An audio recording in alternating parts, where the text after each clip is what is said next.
En el programa de hoy contamos con la participación de Suset Sánchez, licenciada en Historia del Arte por la Facultad de Artes y Letras de la Universidad de La Habana. Actualmente forma parte del equipo de coordinación de la exposición Tetsuya Ishida, Autorretrato de otro, organizada por el Museo Nacional Centro de Arte Reina Sofía. De la mano de Suset, comenzamos esta minuciosa visita guiada que nos descubre el sorprendente mundo de este artista japonés, desconocido para muchos y que ahora, gracias a esta retrospectiva sobre su obra, la primera que se hace fuera de su país, vamos a poder conocer. Una obra creada en apenas 10 años, debido a su muerte prematura a los 32 años, que refleja una visión y reflexión del mundo, de la sociedad contemporánea, realmente original y profunda. Tetsuya Ishida es un artista japonés que nació en 1973 en la ciudad de Shizuoka y muere lamentablemente en el año 2005 producto de un accidente de tren. Es un artista que realmente su gran eclosión deviene posterior a su muerte. Digamos que el gran conocimiento que ha empezado a hacerse de su obra es a partir de la Bienal de Venecia de 2015, donde se incluyen 4 obras digamos, recientes de él. Justamente es ahí donde los comisarios de la exposición, Teresa Velázquez y Manuel Borja Villel, quedan impresionados, impactados por la representación y el imaginario, lo que representan los cuadros de Ishida, y deciden hacer esta gran primera retrospectiva fuera de Japón. Es la primera vez que sale una exposición tan grande de Japón, del artista, y digamos que es pionera, ¿no?, en el mundo occidental. La exposición, que se titula Autorretrato de otro, está basado el título en una frase del propio Ishida que recogía en uno de los tantos cuadernos de apuntes, libros de artistas que tenía, y que justamente de alguna manera lo que trata de reflexionar sobre esa representación de la crisis del individuo contemporáneo, la crisis del sujeto contemporáneo, no solamente reflejada a través de su propia experiencia, sino en la experiencia de trabajadores, de gente que les rodeaba, a las cuales era muy cercano y donde veía que se reflejaba de algún modo su propio drama vital. La exposición está estructurada en diferentes secciones. Esta primera sección, que es donde nos encontramos, está abordando todo el mundo de la infancia, los imaginarios de la infancia, esa infancia también que tiene que ver un poco con el trauma. Hay que decir que Ishida justamente crece en el periodo de la gran crisis japonesa, la gran crisis financiera, y de alguna manera forma parte de esa generación que se ha llamado como la generación perdida, esa generación que de alguna manera se rebela contra el sistema capitalista, contra la explotación del cuerpo, del individuo en el sistema de trabajo y a través del consumo como únicas alternativas de vida, y que de alguna manera se van a refugiar, ¿no?, en sí mismos y en sus propias expectativas vitales, aislándose de algún modo de la sociedad. Quizás el tema central que aborda Ishida en toda su poética, en su imaginario total, es la alienación del individuo contemporáneo. Precisamente empieza por los modos de domesticación y, digamos, de uniformalización social que tiene la escuela como primera instancia de control del individuo en su etapa de niñez, digamos, esas políticas de coerción del cuerpo. Es decir, siempre en los cuadros de Ishida vamos a encontrar ese cuerpo que está aprisionado, ese cuerpo que está enjaulado, ese cuerpo que de alguna manera se parece precisamente a los otros cuerpos que están representados, es decir, son sujetos iguales. De hecho, si miramos los rostros de estos sujetos, todos se parecen. De hecho, un poco con esa idea juega el propio título de la exposición, que, como te decía, había sido tomado de una frase del propio Ishida: autorretrato del otro, es decir, el autorretrato, que es una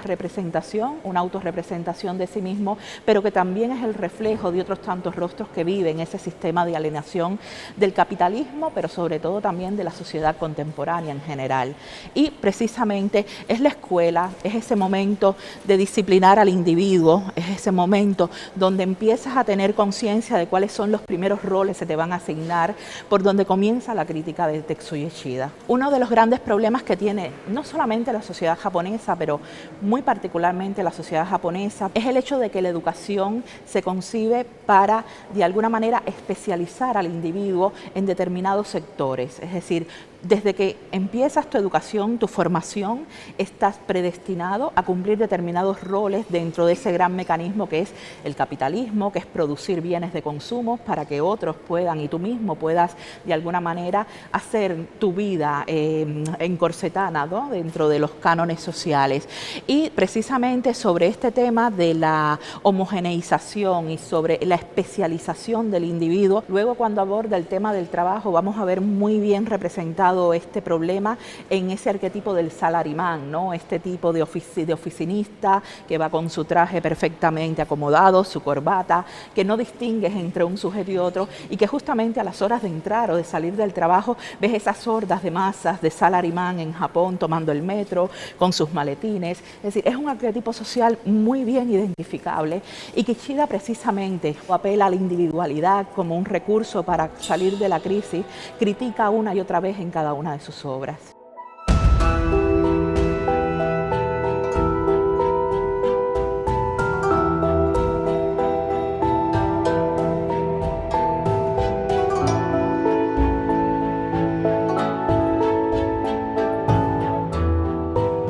Como te decía, el recorrido de la exposición se inicia con esa búsqueda del individuo de encontrar su propio lugar en ese mundo asfixiante.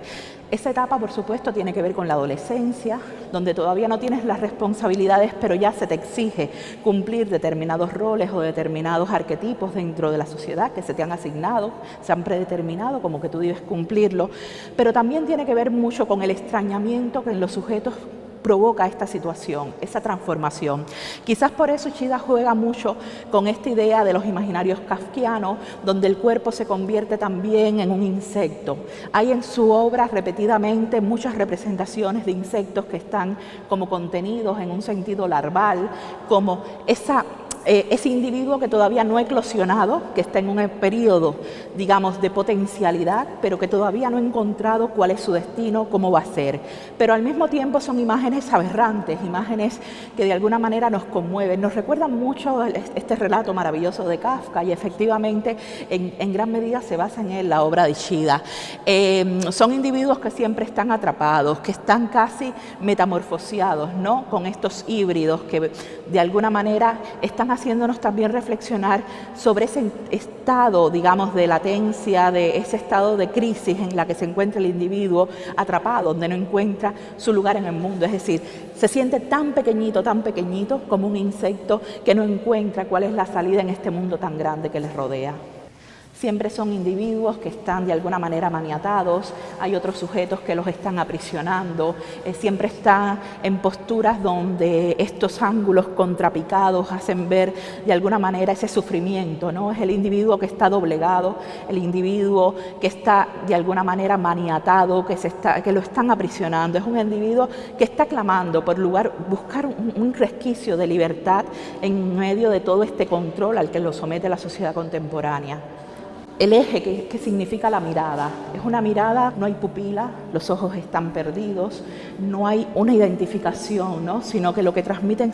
es una profunda tristeza.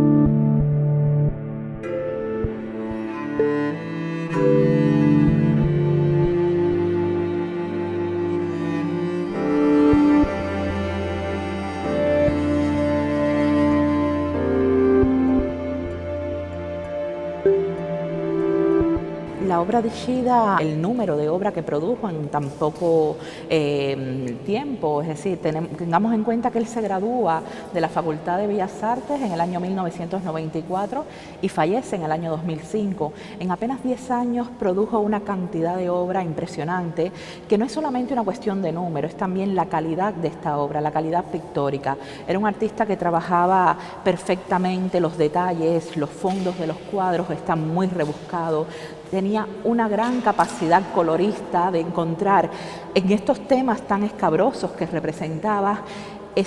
digamos, ese toque que le da cierta amabilidad y hace que de alguna manera nos quedemos detenidos frente al cuadro, admirando no solo lo que representa, ¿no?, la imagen ya más narrativa o más anecdótica, sino también la propia materia del cuadro, esos colores que nos llaman la atención, que son vibrantes y que de alguna manera atrapan nuestra mirada frente a la obra. Esta obra específicamente se llama Distancia.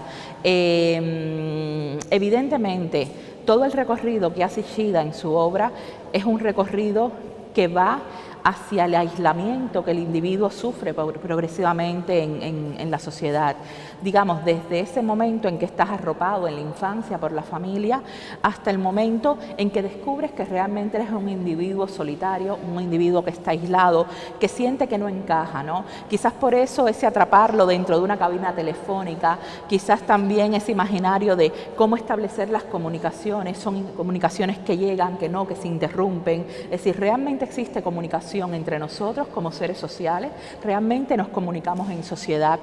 Y también evidentemente no podemos ignorar el hecho de que Ishida crece consumiendo toda una serie de productos de la cultura visual, como es la estética manga, el cine de ciencia ficción, elementos que son tan habituales, digamos, en el imaginario japonés, que forman parte de lo que se consume a través de los medios de comunicación y que de una manera u otra están reflejados en su obra sin llegar a ser explícitos, pero efectivamente quizás de alguna manera influyen en la manera en que se va a acercar, ¿no?, a la representación del ser humano y sobre todo del mundo, ¿no?, de la realidad, podríamos decir.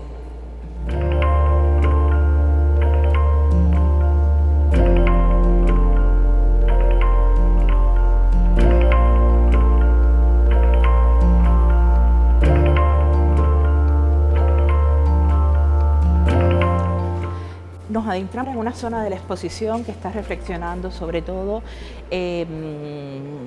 sobre ese aislamiento que ya te comentaba en el cuadro anterior, pero también sobre el consumo, como otra de las formas de aislar al individuo, de someterlo a un sistema donde todo está perfectamente etiquetado, donde todo está perfectamente ordenado, de manera que supuestamente te hace más fácil la vida, pero al mismo tiempo te aísla de los demás, porque necesitas menos del otro, de pedir ayuda, de comunicarte con el otro para saber qué es lo que quieres, cómo quieres hacer las cosas en tu vida. Justamente en esta sala que nos encontramos en la exposición, Ishida pone el acento en estos elementos, es decir, son elementos que ya se van adentrando en lo que es el espacio doméstico, en el interior de las viviendas. Es muy interesante también el modo minucioso con el que él representa, ¿no?, aquellos detalles que forman parte del transcurso cotidiano de la vida, desde la alimentación como uno de los grandes motivos que también tienen que ver con ese consumo exacerbado al que nos somete la sociedad capitalista, pero también de alguna manera la violencia implícita en esos procesos, ¿no?, de consumo, cómo tú de alguna manera te ves sometido a consumir, a comer, a alimentarte, de la manera en que se regula, ¿no?, para ti ese proceso. Y a mí sobre todo me llama mucho la atención ese tratamiento minucioso que hace, por ejemplo, del tatami, ¿no? Era un poco lo que te comentaba de esa exquisitez en el tratamiento pictórico de los fondos de la obra. Y al mismo tiempo, aunque es una imagen dura, es una imagen violenta, encontramos pues esa dulzura que tienen los colores, por llamarlo de algún modo, ¿no? Y que es algo que hace que nos detengamos, ¿no?, a dialogar con la obra y que no nos sintamos quizás tan repelidos, sino que de alguna manera entramos en ese mecanismo empático que ya te comentaba anteriormente. Una vez más estamos frente al cuerpo que se convierte en un objeto, el cuerpo cosificado, el cuerpo que de alguna manera asume, ¿no?, de características que tienen más que ver con los objetos de la vida del consumo, con los objetos de consumo. Una vez que también traspasamos esa idea del cuerpo híbrido, el cuerpo animal, el cuerpo insecto, hay otros cuerpos híbridos en el imaginario de Tetsuya Ishida, que es el cuerpo que se convierte en máquina, es decir, esa máquina de trabajo, la máquina que es la fuerza productiva, la fuerza de trabajo que mueve al capitalismo y que de alguna manera hace que cada vez se vaya deshumanizando más la idea que tenemos de nosotros mismos y de alguna manera la forma en que administramos nuestra nuestra propia vida, la forma en que de alguna manera coexistimos, no solamente con el mundo que nos rodea, sino con los otros humanos. Es decir, tú eres un número, eres una fuerza de trabajo, eres un elemento de una gran maquinaria que es la del capitalismo y que te asigna una función determinada dentro de su cadena de producción. Entonces, vamos a ver cómo el cuerpo se convierte en un bulldozer, cómo el cuerpo se convierte en una máquina de correr, de hacer ejercicio. Vamos a ver siempre, digamos, que el cuerpo no es libre. Cuando hablamos de esa gran crisis económica en los años 70, un modo de resolver esa crisis que tuvo que ver con el desplazamiento desde una economía de producción, ¿no?, una economía de fábricas a una economía de servicios. Esto evidentemente tiene que ver también con una crisis posterior que se da durante principios de los 90, que es una crisis financiera y donde de alguna manera hubo un desplazamiento total. ¿Qué ocurre en Japón en esos momentos? Pues ocurre que hay unas grandes tasas de desempleo, hay unas grandes tasas de crisis, de suicidios, precisamente por no encontrar expectativas vitales. Esa es la época en la que Ishida crece, en la que llega a la adolescencia, en la que empieza a formarse y donde evidentemente va a reflexionar, a representar en sus obras. Digamos que es el tema central en toda la obra de Ishida, ¿no? Es decir, el hecho de reflejar esa desazón, ¿no?, esa alienación del individuo dentro del sistema capitalista.